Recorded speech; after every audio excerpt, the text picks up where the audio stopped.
Therefore, in order to fulfill my solemn duty to protect America and its citizens, the United States will withdraw from the Paris Climate Accord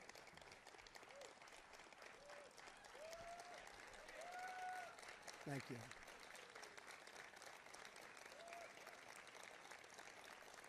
Thank you. But begin negotiations to re-enter either the Paris Accord or in really entirely new transaction on terms that are fair to the United States, its businesses, its workers, its people, its taxpayers. So we're getting out, but we will start to negotiate, and we will see if we can make a deal that's fair. And if we can, that's great. And if we can't, that's fine. As president, I can put no other consideration before the well-being of American citizens. The Paris Climate Accord is simply the latest example of Washington entering into an agreement that disadvantages the United States to the exclusive benefit of other countries, leaving American workers, who I love, and taxpayers to absorb the cost in terms of lost jobs, lower wages, shuttered factories, and vastly diminished economic production. Thus, as of today, the United States will cease all implementation of the non-binding Paris Accord and the draconian financial and economic burdens the agreement imposes on our country.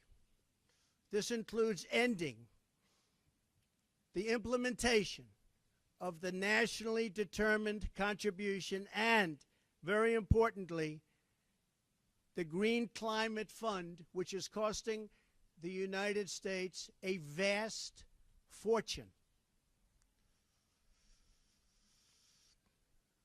Compliance with the terms of the Paris Accord and the onerous energy restrictions that is placed on the United States could cost America as much as 2.7 million lost jobs by 2025, according to the National Economic Research Associates. This includes 440,000 fewer manufacturing jobs, not what we need. Believe me, this is not what we need, including automobile jobs and the further decimation of vital American industries on which countless communities rely. They rely for so much, and we would be giving them so little.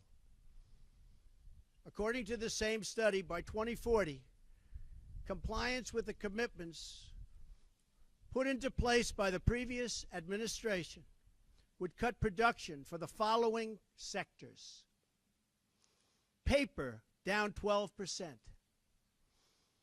Cement, down 23%. Iron and steel, down 38%.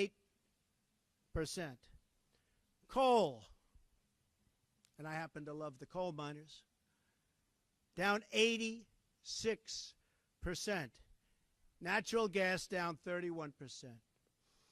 The cost to the economy at this time would be close to $3 trillion in lost GDP and 6.5 million industrial jobs, while households would have $7,000 less income, and in many cases, much worse than that.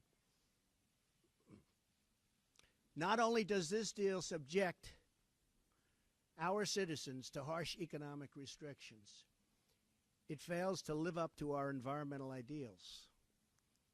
As someone who cares deeply about the environment, which I do, I cannot in good conscience support a deal that punishes the United States, which is what it does.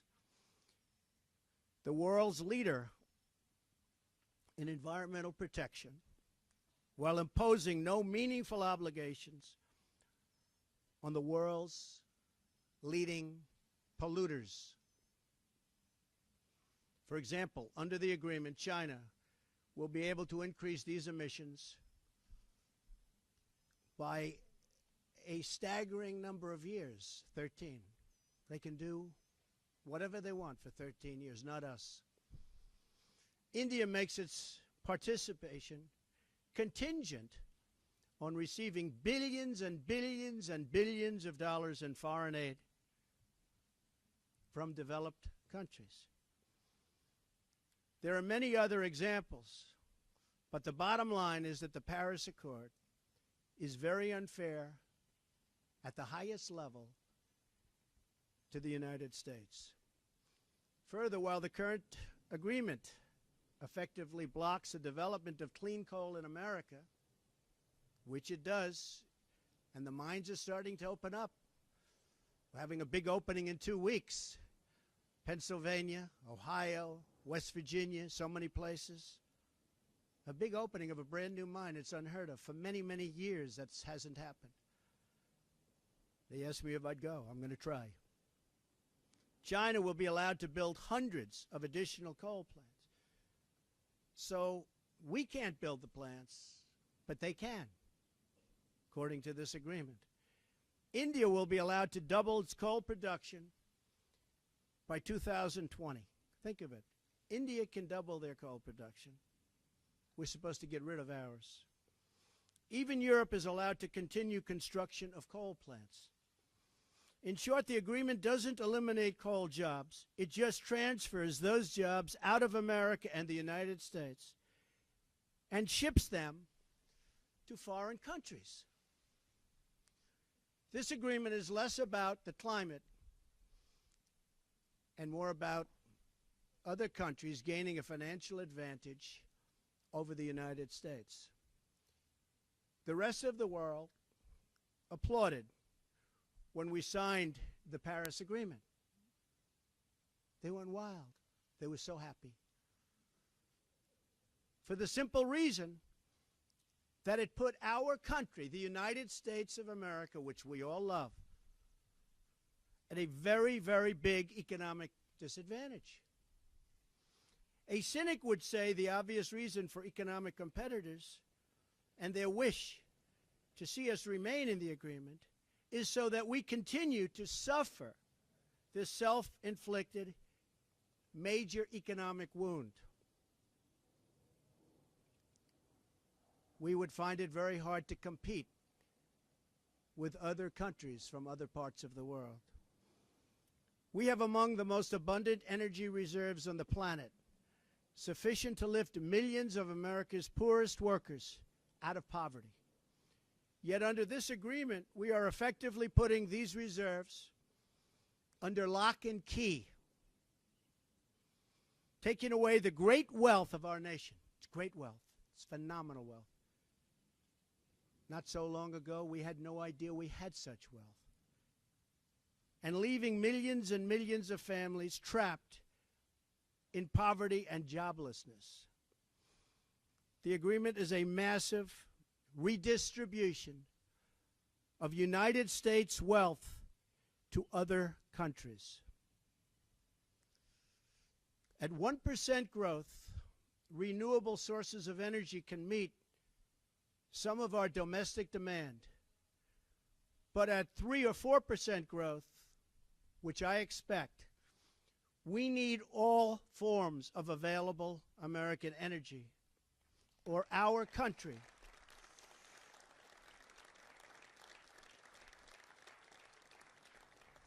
will be at grave risk of brownouts and blackouts. Our businesses will come to a halt in many cases, and the American family will suffer the consequences in the form of lost jobs and a very diminished quality of life.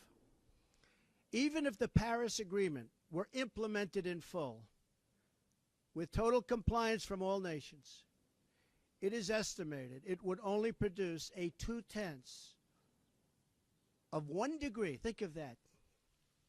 This much. Celsius reduction in global temperature by the year 2100. Tiny, tiny amount. In fact, 14 days of carbon emissions from China alone would wipe out the gains from America, and this is an incredible statistic, would totally wipe out the gains from America's expected reductions in the year 2030. After we have had to spend billions and billions of dollars, lost jobs, closed factories, and suffered much higher energy costs for our businesses and for our homes. As the Wall Street Journal wrote this morning, the reality is that withdrawing is in America's economic interest and won't matter much to the climate. The United States under the Trump administration will continue to be the cleanest and most environmentally friendly country on earth. We'll be the cleanest. We're going to have the cleanest air. We're going to have the cleanest water. We will be environmentally friendly, but we're not going to put our businesses out of work. We're not going to lose our jobs. We're going to grow. We're going to grow rapidly.